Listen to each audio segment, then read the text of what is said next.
À partir de 13 ans, je commençais à me nourrir de paquets de chips qui traînaient, From the de age of pâtisseries, 13, de I started biscuits. stuffing myself Je me with mettais devant potato la chips, télé et pastries, and petit à cookies. petit, j'ai I'd commencé sit in front of à the manger TV plus. and just eat more and Il y more. avait aussi, The beaucoup de ads showed all this publicité, stuff that qui looked me montraient really des trucs qui tasty, avaient l'air super bons, and I donc needed to j'avais try besoin de tout everything. essayer.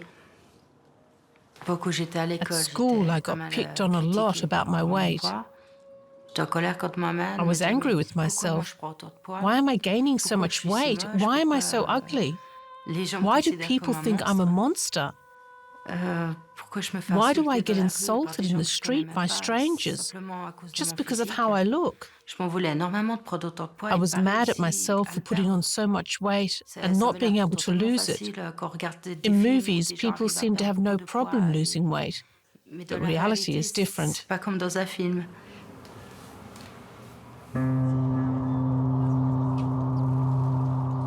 Carole is 34 years old and lives near the Swiss city of Lausanne. Since her teens, her diet has consisted primarily of sandwiches, snacks, and sugary drinks, junk food.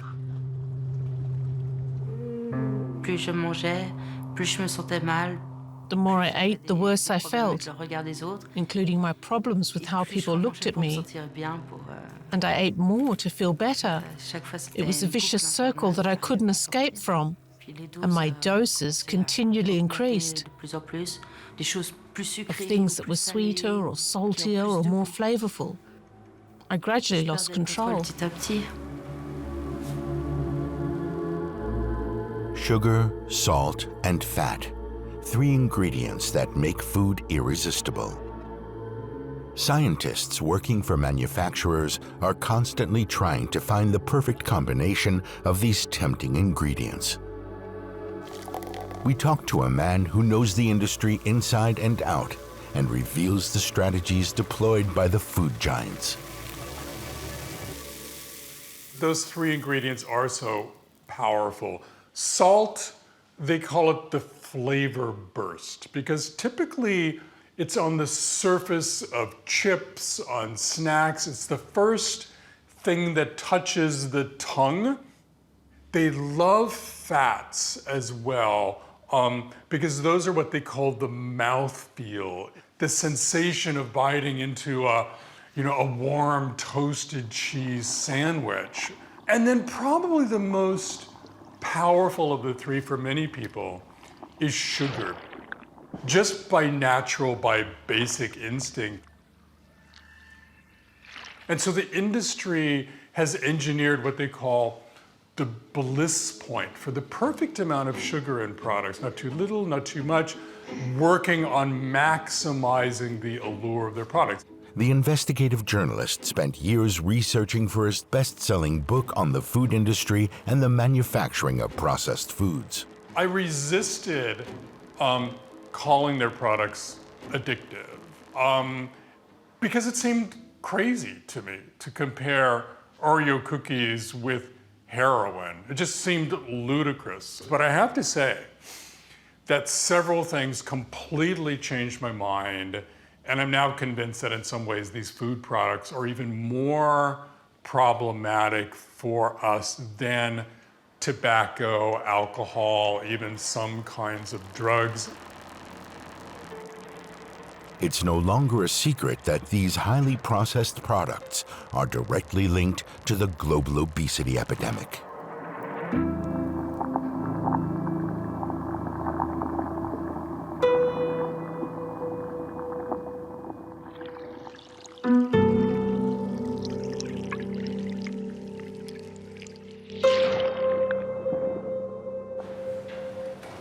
Carole is a patient at the obesity clinic of the University Hospital in Lausanne. 2 years ago, her obesity almost killed her. She was barely able to move or even breathe. She's recently undergone gastric bypass surgery, which drastically reduced the size of her stomach. Voilà, je vous en prie, je vous laisse passer. Carole's come to the clinic today to see an endocrinologist and a psychiatrist. She's already shed 35 kilos, but has a lot of things to relearn, such as the sensation of feeling hungry or full. She also has to learn self-respect again. She's got a long road ahead of her. Depuis l'intervention, Comment ça se passe pour How vous? have you been? J'ai l'impression que j'ai pas changé, que j'ai pas perdu de poids. I don't Dans feel quelques like there's années, been a je change or I've lost any vois pas de weight. différence avec avant. In the mirror, I can't Je see vois any seulement au niveau difference. des habits. I do see it in the clothes, C'est le though. t-shirt que j'ai mis The aujourd'hui. shirt I'm wearing used to be too small for me, Puis je peux de nouveau le mettre. and there are some Il y a pants that were aussi too des small pantalons that I trop can petits, wear je peux again, mettre. and D'autres, others that par are contre, now je peux plus too mettre big. parce que, ils sont trop grands. The multidisciplinary department at Lausanne University Hospital has around 1,500 overweight patients on its books. Carole is one of the 220 who suffer from obesity. On a vraiment une explosion de ces patients qui souffrent. We've seen an explosion in the number of patients suffering from extreme obesity. In recent decades, our immediate environment has seen changes so profound that we now call it obesogenic or toxic, and toxic in terms of calories. Advertising and special promotional offers encourage us to eat more and more food, and often of poorer quality. And this compromises our personal freedom. Liberté à nous d'individus, elle est ici entravée. Here in Switzerland, 42% of the population is overweight. 1 in 10 is obese. Il y a une conjonction. There's a link between the emergence of ultra-processed junk food, the decrease in physical activity, and increase in screen time. And this ensemble of environmental factors favors the explosion of obesity that we're currently seeing. L'explosion de l'obésité qu'on observe actuellement. Research papers show growing indications of the link between obesity and the consumption of industrially processed foods. Absolument. C'est vrai que Absolutely. les aliments ultra transformés, Ultra-processed foods often have calories in extremely large quantities, while not necessarily making you feel full. et qui ne génèrent pas nécessairement. And in the context of this explosion in obesity, these foods clearly play a major role. Dans l'explosion de la prévalence de l'obésité. A doctor linking unhealthy food to obesity is understandable, but what we might not expect is the world's largest food manufacturer admitting the same.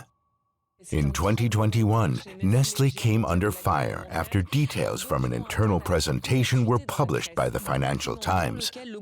The document showed the company acknowledging that the majority of its products were unhealthy. Over 60% did not meet a recognized definition of health. The data did not include coffee, baby formulas, or food for specific medical conditions. The presentation was intended for company executives as a basis for revising their corporate strategy. And the multinational's response to the revelation? Was it a shock to learn that far more products than expected were below this threshold for unhealthy foods? Ça a été une prise de conscience. Once we realized this, we knew we had to do something. Cette prise de conscience a eu lieu. On s'est dit, on doit faire quelque chose. Et lesquels est-ce qu'on devrait We want to garder? determine which Lesquels products we est-ce should qu'on keep, devrait, which ones we discard, and which ones we could reformulate. et lesquels on peut reformuler. And this is a policy that you're following because there is a real awareness that a lot of your foods are unhealthy? Or because you need to keep selling products to stay number one in the world? Je pense que c'est d'être là pour le consommateur là où il est présentement. Et on We a want vu, to be parce que there là, for le COVID, consumers que les gens, and be la where they santé, are. l'immunité, With COVID, there's c'est been a de plus growing en plus concern important about pour health nous. and immunity, Les sucres, and c'est about quelque sugar chose, intake. les People gens are sont de now plus more en plus, aware of the need to reduce conscients their qu'il faut consumption. réduire sa consommation de sucre. We want to Et nous, accompany on est là people on pour that accompagner journey, le to consommateur eat better dans ce voyage and stay healthy. pour mieux manger et rester en santé. Nestle has already removed a number of product lines from its portfolio, such as sausage products. But why didn't the Swiss multinational and other food giants change course sooner? Minneapolis, USA, the 8th of April, 1999. A secret meeting brought together the CEOs of the country's 8 biggest food companies, among them Nestle USA. On the agenda, their role in one of the most serious public health epidemics ever seen in the US, rising overweight and obesity rates. There's growing concern about their culpability of their products to weight gain, to diabetes, to even several types of cancer. And they get together, and one of them, a gentleman named Michael Mudd, who's an executive vice president of Kraft, one of the biggest companies of all, introduces the crowd and gets up and explains the situation. We cannot pretend food isn't part of the obesity problem. No credible expert will attribute the rise in obesity solely to decreased physical activity. The one thing we shouldn't do is nothing. As you can imagine, he was not well received by the heads of the company. And one of the company executives gets up and he's kind of visibly angry and he goes, look, there's no way, he says, that we're going to mess around with the company jewels, referring to their powerful ingredients like salt, sugar, fat, if that's going to diminish the allure, the attractiveness of the sales. The corporations saw no reason or incentive to change anything. The meeting ended abruptly, illustrating their lack of interest. There was seemingly no stopping the obesity epidemic, as shown by the growing amount of red on this map. Weight gain is rapidly increasing worldwide. The darker the shades of red, the higher the rates of obesity. Mexico is among the countries most gravely affected. Over 3/4 of the adult population here are classified as overweight or obese.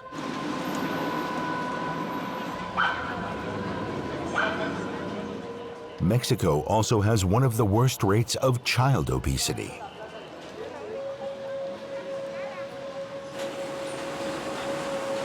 In grocery stores here, the shelves are packed with junk food. Obesity is prevalent among all ages of the population, including Rogelio, who mostly eats chips, other snacks, and sugary drinks. Ever since I was little, I've been eating this type of food. My mother never told me to eat fruit instead. She always said, if you like it, then eat it.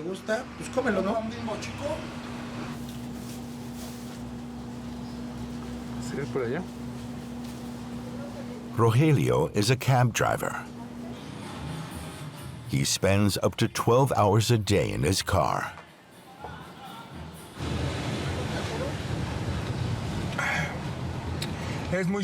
It's super tasty and helps me keep on working. I can keep driving without having to stop to feed myself.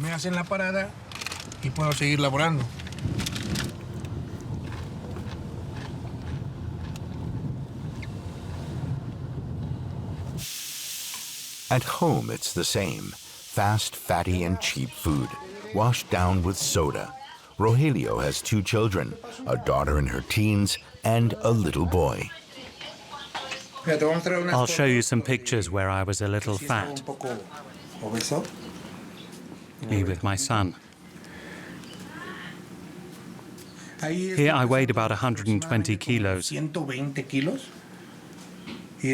this picture, 126 kilos.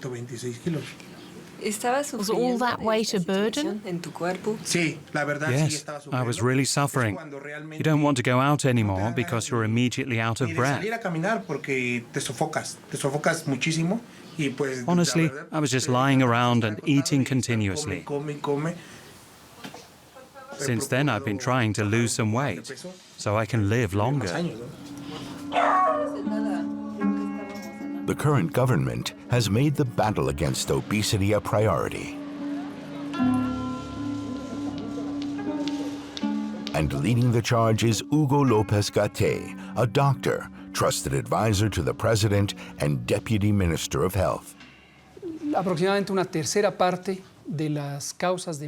at least the last 15 years, about a third of all deaths in Mexico have been caused by poor nutrition. La causa es la mala alimentación. El exceso. And that's mainly due to excess amounts of sugar, calories, fat, and salt. In 1980, just under 7% of the population in Mexico was obese. Since then, the figure has risen over 5-fold.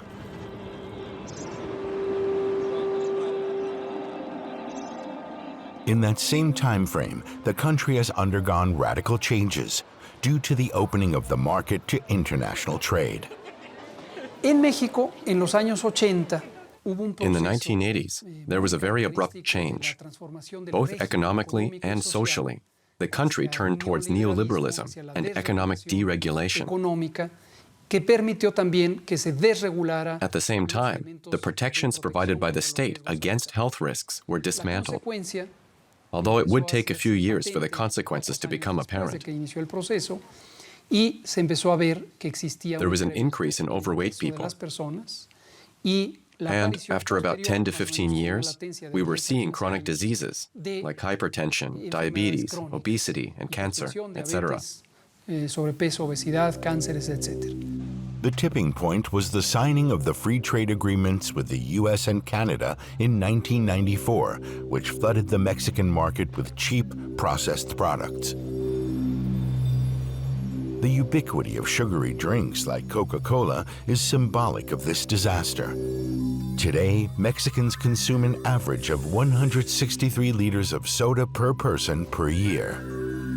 With action urgently needed, the Mexican parliament passed 3 essential regulations: a sugar tax, a clampdown on adverts targeting children, and a warning label prominently displayed on unhealthy products, similar to cigarette packaging. The measures were lobbied for by consumer groups, doctors, and private groups like the one run by Doré Castillo.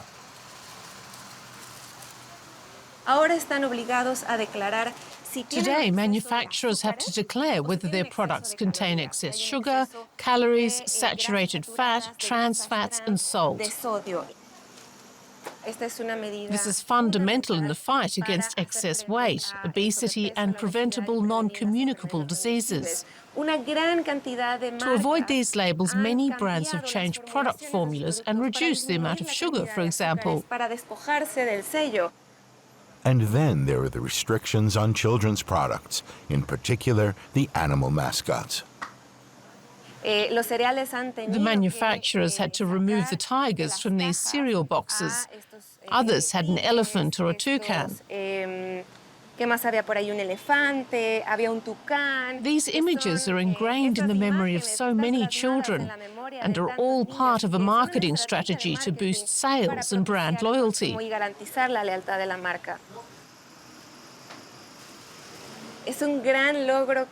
It's great to see these labels and different packaging helping people make their decisions. It was really tough, part of the general struggle we're fighting to protect the health of people in Mexico. Food corporations have launched legal challenges to oppose the mandatory labels. They claim that the labels prevent consumers from being able to compare products and selecting those that mean a healthy diet.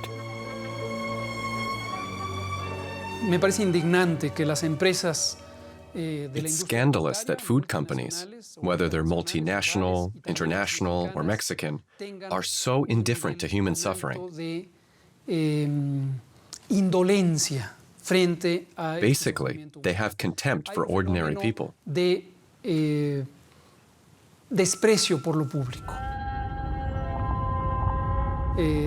I've heard these executives so often pretending to talk to the government. But in reality, they have other intentions, delaying tactics and misinformation in order to win time and keep on making profit, despite being aware that they are killing people, especially minors. Y sobre todo personas menores de edad. We contacted the big players in the Mexican food industry, but none of them wanted to give us an interview.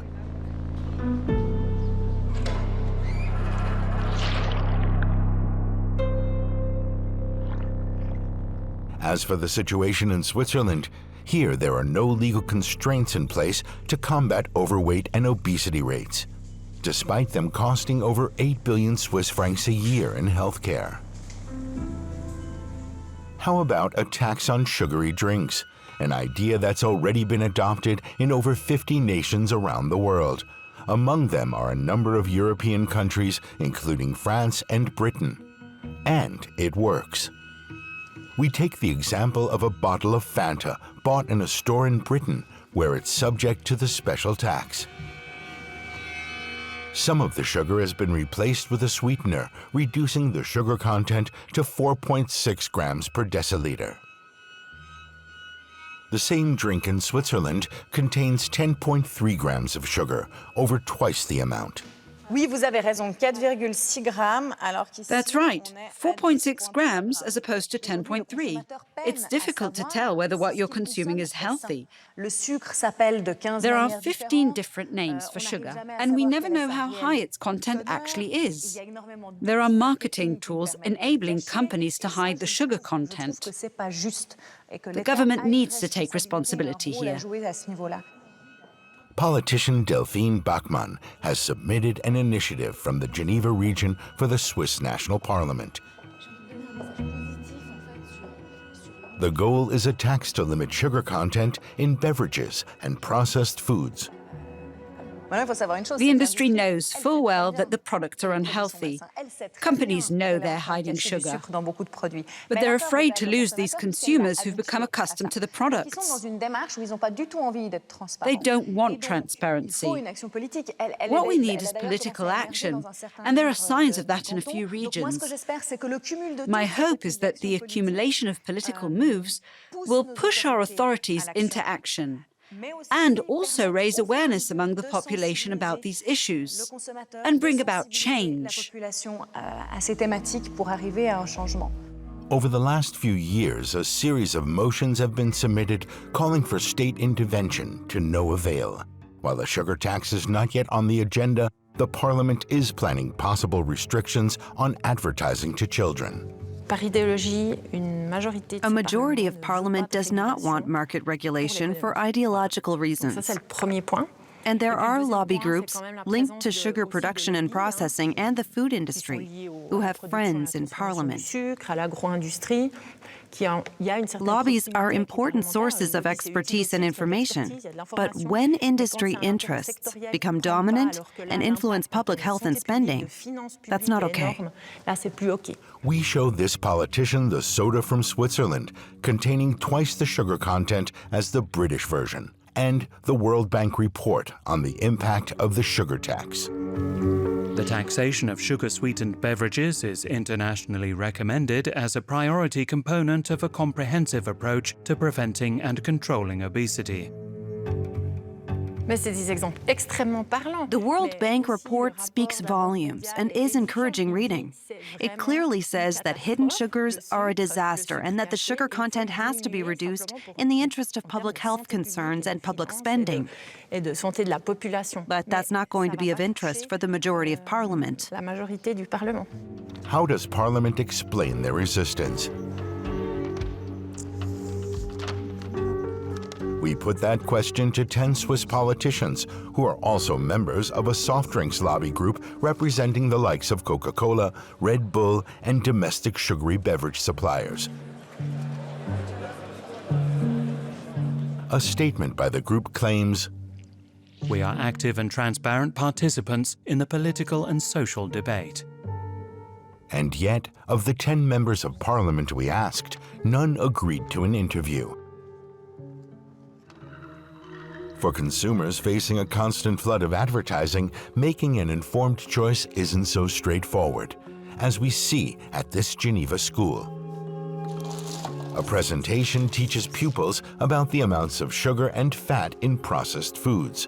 Over here are products that ideally they should avoid. On the other side are healthy options, the kinds of foods they should be consuming instead of potato chips and sugary drinks. The children show us what they normally eat.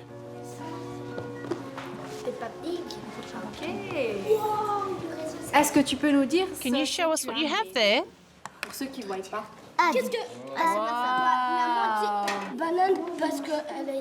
Since its introduction 15 years ago, the program has spread, and is now being used by 1 in 3 Geneva schools. Eating behaviour is formed in early childhood, before the age of 10, when most of our habits develop. The food industry has understood this very well and targets children with aggressive marketing to get them used to ultra-processed foods and neatly packaged snacks. Which of these things would you buy first when you're in a store?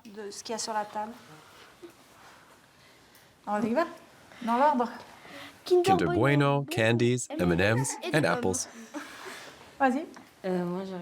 Chips, waffles, candies, and M&Ms. That's all. Why? They look tasty. And you? Everything over here. Most people have cravings for sweet, salty, and fatty foods, but for some, like Rebecca, these cravings can become a serious health problem. For 20 years, she's been suffering from a compulsive eating disorder, binge eating on a regular basis, consuming enormous amounts in a very short period of time.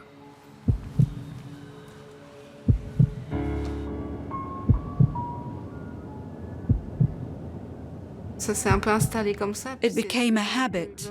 When the emotions got too much, food became my refuge. Sometimes it felt like a complete disaster inside me, and this was the only way I could cope. Pour moi, c'est devenu le moyen de gérer tout ça. Rebecca has been out shopping to show us what she would typically consume when emotional stress led to binge eating, a courageous step on her part. So you'd eat all of this in one sitting? Maybe not everything, but most of it. Totalité, mais une grande partie, oui. And how do you proceed? What would you start with? Là, je commence Ravioli. les raviolis. The ravioli with meat? Avec la Yes, with cream sauce. How much? The whole pack. Le Plus grated cheese. gruyère. Entier. Also the whole La pack? totale. Yes, everything has to go. Oui. And then? You carry on eating? It depends on how much room I still have in my stomach. L'estomac, s'il peut encore accueillir quelque chose. Bon, déjà, les petits, ceux-là, ils ont déjà été mangés. These I would have eaten on the way here, the whole lot. Oui, oui, ouais. Ensuite, je Then pense perhaps a couple of madeleines, peut-être une ou deux madeleines. and then some cookies, Après, the whole un pack. paquet de biscuits, l'un ou l'autre, c'est égal, en entier. En entier. Ouais. Et là, vous... And how do you feel then? Ah ben, pas Not bien. good. Enfin, The first few bites are always nice. You have the taste, and you enjoy eating these products. But after a while, there's no more pleasure. manger ces aliments. Au bout d'un moment, il y a plus de plaisir. And then it's simply not possible for you to stop eating? Non, No, c'est I vraiment don't physique. stop until I have to, physically. Quand l'estomac, When the stomach ache is so bad that I can't sit or lie down. Pour pas avoir de douleur. And you feel ashamed? Oh, Yes, beaucoup. absolutely. Très grande honte. C'est That's pour ça why I do it in secret. que je le ferai en cachette. I feel ashamed because nobody's asking me to eat all of this stuff in these excessive quantities. C'est vrai, personne me demande de manger ça, et puis c'est des quantités beaucoup trop grandes. Why are you telling us about this now? Ben, Saying it out loud is part of my partie de mon journey. chemin, de Acknowledging le it and admitting to myself that I have a problem. C'est aussi la I'm trying to find a way out and a solution. And I want to tell people that this isn't easy. It's not just a question of willpower. Et aussi de dire aux... A lot of it takes place behind closed C'est pas doors. si simple. C'est pas qu'une question de volonté. Et oui, il y a beaucoup de choses qui se passent à l'abri des regards. Rebecca also sought help from the obesity clinic at Lausanne University Hospital. She's now working with a psychiatrist on her relationship to food in order to prevent future binges. Voilà. Comment ça? So, how have you been doing since last week? Ça va. Good. L'ingestion est tellement rapide et le type d'aliments The intake of food is extremely quick, and the foods are often those that generate a feeling of excitement and craving. In many cases, sweet, fatty foods. sucrés, gras. It's at this point that they lose control and are unable to stop. C'est-à-dire qu'elle ne peut pas s'arrêter. Countless experiments have been conducted on people losing control when consuming particular substances. This rat is quick to learn that pressing a pedal will reward it with a dose of sugar, which it then eats frantically. A similar experiment showed that rats prefer consuming sugar to cocaine.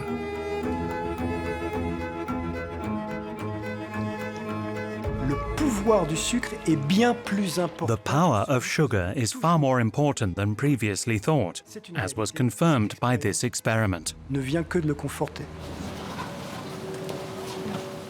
Bonnemont Boutrel heads the Neurological Research Unit for Addictive and Eating Disorders at Lausanne University Hospital. His area of focus is the mechanism behind addiction and loss of control. Les adaptations que l'on peut mettre en évidence dans le cerveau d'une We see changes in the brain of someone who cannot control their intake of fatty and sugary foods. sont tout à fait comparables aux adaptations And they're comparable to those seen with excessive and uncontrolled consumption of alcohol, cocaine or tobacco. d'alcool, de cocaïne ou même de tabac. On peut assez We légitimement can draw a parallel between the agri-food industry and the tobacco industry agroalimentaire et in l'industrie. terms of the way they've optimized their products Ils ont optimisé leurs produits, modifié and how they've changed the very nature of their product. In this case, ultra-processing. Tobacco companies add texturizers and flavors to optimize the nicotine efficacy. The objective in both cases is to retain their consumers and increase sales. voire peut-être d'accroître leur part de marché.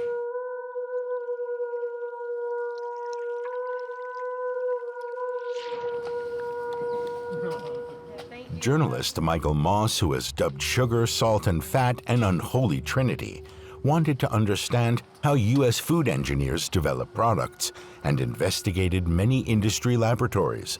The industry hates the word addictive, right? And you won't see them in their laboratories, talking to each other, go like, how do we make this new potato chip like more addictive? They use other terms to describe their efforts to maximize the allure of their products. They talk about engineering craveability, for example, right? They talk about engineering, well, one of my favorite expressions is more-ishness, right? As in getting us to want more and more of the product. Are manufacturers deliberately targeting vulnerable consumers? Right, the industry has a formula they call sort of the 80-20 rule, which is that 20% of their customers will be eating 80% of the product. So a few people eating a whole lot, and they call those people the heavy users, and they will target them through marketing, knowing that those people, for various reasons, are vulnerable to overeating their products. If they focus on that 20% of their customers who are eating 80% of the product, they're going to maximize their sales. What about Nestle, the world's biggest food corporation? Is it targeting people prone to excessive eating? And why does the company continue marketing products that it has itself called unhealthy? During a one-hour interview, we repeatedly asked questions like these and were given almost always the same answer. D'abord, chez Nestlé, ce qu'on aime, c'est d'aider Nestle les gens wants to à help bien people manger. to eat well, which means finding the right balance between enjoyment and health. Et la santé.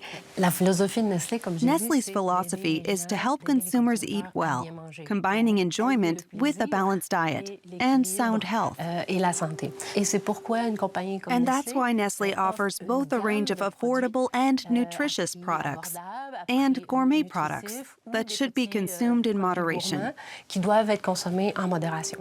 Mais ça, c'est vous qui le dites ici, on sait dans les faits. But it's known in practice that some of your consumers are heavy users. people who eat excessively. Aren't these consumers essentially addicted to your products? That's why we've been introducing educational programs. So, But do you think they're addicted? addicted? No, I don't think so. Not to Nestle products, at least. Our products are not developed with that in mind. We develop our products to fit a balanced and healthy diet. Each manufacturer has its own strategy for seducing our appetites. Michael Moss has no doubt that the most vulnerable consumers are key to the food giant's market success. In the sense of defining the word addiction as being kind of this repetitive behavior that some people find difficult to quit, I think that absolutely defines the business model of the processed food industry. Spending every waking hour engineering and marketing their products in a way that causes us not just to love them, but to want more and more. So what action is Switzerland taking? In 2020, the government stated its opposition to the law in Mexico requiring food manufacturers to declare excessive levels of sugar, fat, and salt. They do so using these black warning labels. What prompted Switzerland to get involved? Several dozen internal emails obtained thanks to the country's Freedom of Information Act show that Nestle has been approaching the government with its concerns. They include this correspondence between the Federal Department of Foreign Affairs and the State Secretariat for Economic Affairs, or SECO. I was able to speak with who confirmed to me the gravity of the problem and the urgent need for action. Nestle has approached SECO directly to ask for the support of Swiss officials. SECO refused our requests for an interview, unlike Nestle. We agreed with the aim of the law, which was to decrease obesity rates and help consumers eat healthy. What we didn't agree with was the implementation of this law, because it doesn't help consumers in their choices. The proposed labeling in Mexico is merely an alarm system and does not encourage consumers to make better choices. But isn't an alert necessary when 76% of the population is overweight or obese? Absolutely. You're right. We need to set up educational programs to reduce obesity in the population, to help people make better consumer choices. So, Nestle wants to create support programs? What is certain is that the multinational wants to block any statutory requirements. Among the messages sent by Nestle to the Swiss government is this memo. The proposal is too radical and restrictive and lacks scientific rationale. The warning messages are susceptible of creating unnecessary fear in consumers. We showed the memo to Mexico's Deputy Minister of Health. Mi reacción es producir una risa trágica. My first response is to laugh, but it's a tragic laugh. I laugh because of the rudeness and stubbornness of the food industry. In this case, a very influential multinational corporation. The companies have spent many years developing this rhetoric. I'm not surprised to see them trying to deceive the public, claiming that labeling is not beneficial.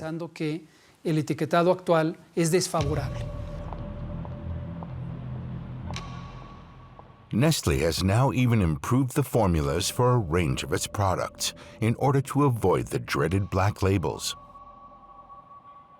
It's understandable for companies to protect their interests. But economic and private interests cannot be placed above the public interest. That's why we talk about separating the economic interests from political power.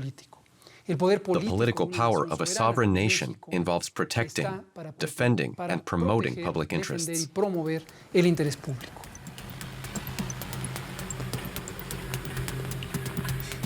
And chief among those interests is protecting children. Nathalie Farpor-Lambert is a pediatrician who spent decades counseling overweight minors, helping them in their struggle toward a healthier diet. In the past, we used to have children who were slightly overweight in relation to their age and height. But today, we have children who are massively overweight, by 20 or 30 kilos or more. What upsets me the most is the fact that children are being manipulated. They are victims of this food system. They can't help it. Often we blame the parents for making the wrong choices and buying unhealthy products. But it's extremely difficult for them to make the right choice. The labeling isn't always clear to everyone. We're violating the human rights of children. And you have to ask how far things will go. Are we willing to sacrifice one or even two generations?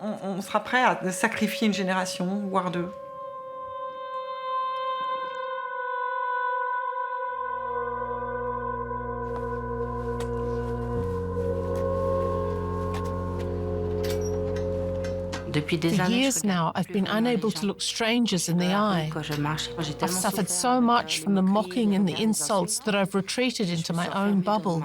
Sometimes I don't even think of myself as a person. I'm just this ugly thing.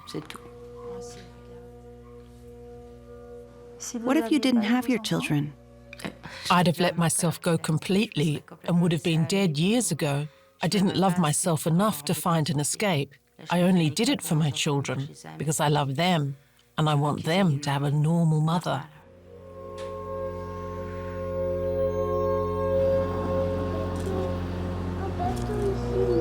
C'est un bateau, ça? Oh, un voilier.